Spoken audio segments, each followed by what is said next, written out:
Hi everyone. Trojan की लड़ाई की क्या वजह थी? क्यों भगवान भी दो गुटों में बटे हुए थे? ये सब हमने पिछले वीडियो में जाना। इस वीडियो में हम जानेंगे ट्रोजन वॉर में क्या क्या घटनाएं हुई, इसका क्या इम्पैक्ट हुआ। मैं शॉर्ट में बता दूं कि ट्रॉय का राजकुमार पेरिस स्पार्टा की क्वीन हेलन को भगा ले जाता है और लड़ाई शुरू होती है। स्पार्टा का राजा हेलेन का हस्बैंड मेनेलॉस ग्रीक के बाकी किंगडम्स को यूनाइट करता है ट्रॉय पे अटैक करने के लिए, और ये एक्लिस के मदद के बिना पॉसिबल नहीं हो पाता, क्योंकि एक्लिस को कोई मार नहीं सकता था। उसके जन्म के समय उसकी मदर थेटिस उसे होली वाटर में डुबकी लगवाती है। इससे उसका पूरा शरीर अमर हो जाता है सिवाय उसके एड़ी के, क्योंकि वो उसकी एड़ी पकड़ के ही डुबकी लगवाती है, जिससे वो वाला पोर्शन होली वाटर में भीग नहीं पाता। तो अगर उस जगह पे अटैक करे तभी वो मर सकता है। इसलिए ग्रीक्स एक्लिस को अपने साथ ले जाना चाहते थे ताकि ट्रॉय को आसानी से हरा सके। लेकिन एक ज्योतिषी ने पहले ही उससे ये भविष्यवाणी कर दिया था कि अगर वो इस लड़ाई में जाता है तो उसका काफ़ी नाम होगा, लेकिन वो इस लड़ाई में मारा जाएगा। फिर भी वो जाने के लिए रेडी हो जाता है। कैल्कस नाम के एक प्रॉफिट ने ये भविष्यवाणी की कि ट्रॉय की दीवार को गिराने में 10 साल लग जाएंगे, उसके बाद ही हम ट्रॉय पे अटैक कर सकते हैं। तो उन लोगों ने 9 सालों तक एफर्ट किया, फिर फाइनली वो अटैक करते हैं। Book 1, plague and wrath. Greeks या एकियंस ट्रॉय पे अटैक करते हैं और सिटी में लूटपाट मचाते हैं, और उन्होंने क्रेसेस और बेसेस नाम की 2 ट्रोजन वुमन को बंदी बनाकर अपने कैंप में ले जाते हैं और एगमेनॉन को सौंप देते हैं एज अ वॉर प्राइज। क्रेसेस के फादर क्राइसिस एगमेनॉन से रिक्वेस्ट करता है कि उसकी बेटी को वापस कर दे, लेकिन वो नहीं मानता। तो क्राइसिस, जो गॉड अपोलो का पुजारी था, उनसे प्रे करता है कि एकियंस कैंप में डिस्ट्रक्शन कॉज करे, और पूरे एकियंस कैंप में प्लेग बीमारी फैल जाती है। काफ़ी सोल्जर्स मरने लगते हैं। तो ये पता करने के लिए एकियंस अपने ज्योतिषी कैल्कस को बुलाते हैं। तो वो बताता है कि एगमेनॉन ने क्राइसिस को उसकी बेटी लौटाने से मना कर दिया, इसलिए गॉड अपोलो ने ये बीमारी फैलाई है एज अ पनिशमेंट। फिर सब एगमेनॉन पे प्रेशर बनाते हैं कि वो वापस लौटा दे। तो वो रेडी हो जाता है, लेकिन एक शर्त पर कि ब्रेसेस, जिसे एक्लिस को सौंप दिया गया था, उसे वो रखेगा। एक्लिस इस बात पे प्रोटेस्ट करता है, लेकिन फिर भी एगमेनॉन ब्रेसेस को अपने टेंट में ले जाता है। इससे एक्लिस काफ़ी गुस्सा होता है और वो इस लड़ाई से विड्रॉ कर लेता है, और वो अपनी मदर थेटिस, जो सी गॉडेस है, उनके पास जाता है और कहता है कि वो ज्यूस से इंसिस्ट करे कि वो एकियंस को हम्बल करे। Book 2, A Dream, A Testing and the Catalog of Ships। Zeus Agamemnon को झूठा सपना दिखाता है कि ट्रोजन वॉर वो आसानी से जीत लेगा, और ये बात जाकर वो अपने बाकी साथी को बताता है।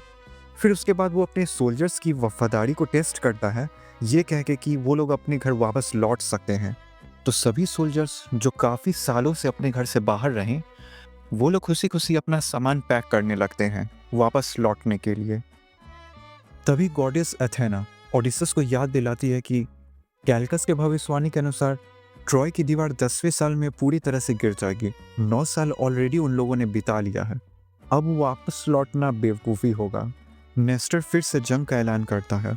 एकियंस और ट्रोजन्स दोनों अपनी अपनी सेना इकट्ठा करते हैं और फिर से एक दूसरे पे अटैक करते हैं। Book 3, a dual and a Trojan few of the creeks. इतना सब खून खराबा देख के पेरिस काफ़ी गिल्टी फील करता है कि उसके वजह से काफ़ी लोग मारे गए, और वो ये अनाउंस करता है कि एकियन साइड से कोई एक उससे लड़ाई करे। जो जीतेगा हेलेन उसके साथ जाएगी। उसके चैलेंज को मेनेलॉस, हेलेन का हस्बैंड, एक्सेप्ट करता है और दोनों में लड़ाई होती है।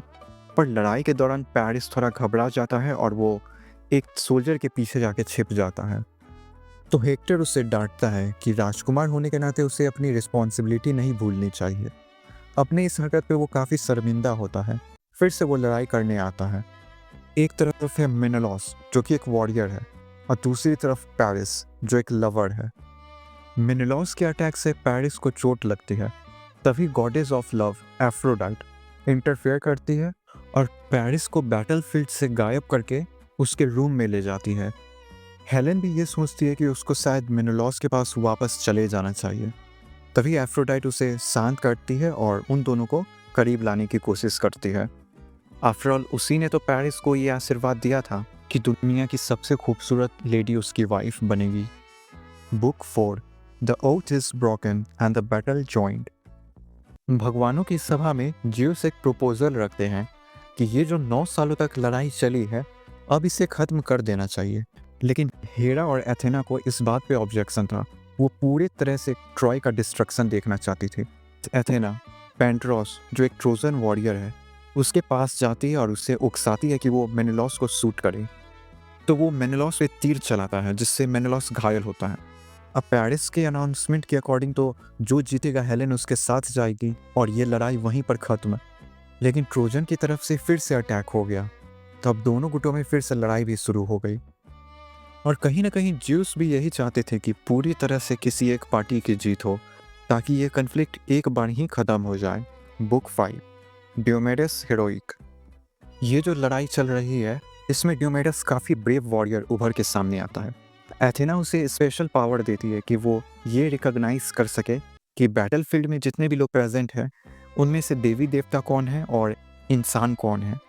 और इस बात का खास ध्यान रखने को कहती है कि गलती से भी किसी देवी देवता पे अटैक मत कर देना सिवाय एफ्रोडाइट के। ड्योमेडस बहुत से ट्रोजन्स को मार गिराता है इंक्लूडिंग पेंडरोस, वही जो मेनेलॉस को तीर मारा था। और ऐसे ही एफ्रोडाइट भी इंजर्ड हो जाती है। वहीं दूसरी तरफ एरियस जो गॉड ऑफ वॉर हैं वो हेक्टर की हेल्प करते हैं।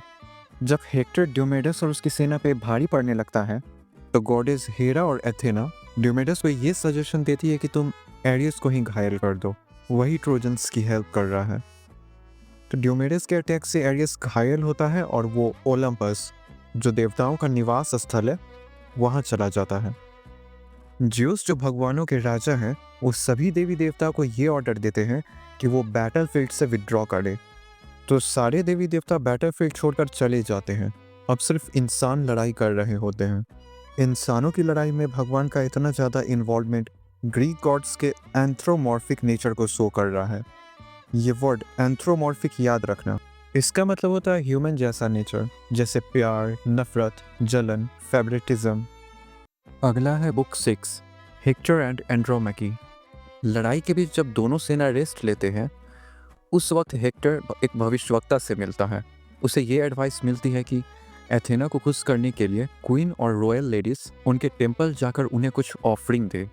ये बताने के लिए हेक्टर अपने पैलेस आता है तो वो देखता है पेरिस और हेलन एक साथ अपने बेड पर है। वो पेरिस को काफ़ी डांटता है उसके इररिस्पॉन्सिबिलिटी के लिए। पेरिस भी बहुत ज़्यादा शर्मिंदा होता है और दोबारा से बैटलफील्ड में आने के लिए तैयार हो जाता है। फिर फाइनली हेक्टर अपनी वाइफ एंड्रोमेकी और बेटा से मिलने जाता है। एंड्रोमेकी उसको समझाती है कि वो लड़ने न जाए। एक्लिस ऑलरेडी उसके पिता और भाइयों को मार दिया है क्योंकि वो ट्रॉय के एलाई थे। लेकिन हेक्टर उसके बात को टाल देता है। उसे समझाता है कि एक वॉरियर और राजकुमार होने के नाते अपने किंगडम को प्रोटेक्ट करना उसकी ड्यूटी है। वहीं दूसरी तरफ बैटलफील्ड में ड्यूमेडस और ग्लाउकस दोनों एक दूसरे को लड़ने के लिए चैलेंज करते हैं। लेकिन उन दोनों को ये पता चलता है कि उनके ग्रैंडफादर अच्छे दोस्त हुआ करते थे। उन दोनों के बीच फैमिली फ्रेंडशिप है और वो इस फ्रेंडशिप को कंटिन्यू करते हैं। दोनों इस लड़ाई से पीछे तो नहीं हट सकते थे लेकिन ये डिसाइड करते हैं कि दोनों एक दूसरे से नहीं लड़ेंगे। Book 7 Ajax fights Hector the great Ajax. वही है जिसके बारे में मैंने बताया था, काफ़ी लंबा चौड़ा ताकतवर सोल्जर जो ग्रीक साइड से लड़ रहा था। हेक्टर और ये दोनों आपस में लड़ाई करते हैं। काफ़ी देर तक लड़ाई चली लेकिन दोनों में से किसी ने हार नहीं माना। दोनों ही एक दूसरे पे भारी पड़ रहे थे।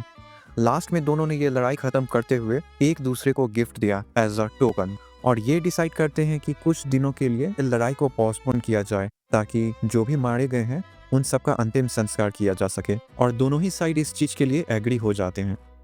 ज्यूस सभी देवी देवताओं को ये ऑर्डर देते हैं कि आज की लड़ाई ट्रोजन्स के फेवर में होगी और कोई भी देवी देवता इसमें इंटरफेयर ना करे। हेरा और एथेना इंटरफेयर करने की कोशिश करती है लेकिन ज्यूस उन्हें रोक लेते हैं। और उधर बैटलफील्ड में हेक्टर्स काफ़ी सारे एकियन सोल्जर्स को मारता है और कैंप्स को डिस्ट्रॉय कर देता है। अब नेक्स्ट पार्ट में हम देखेंगे एक्लिस का सबसे खास दोस्त पैट्रोक्लस की मौत और फिर एक्लिस का बैटलफील्ड में आना, फिर हेक्टर के साथ उसकी लड़ाई। So see you soon, stay happy and healthy.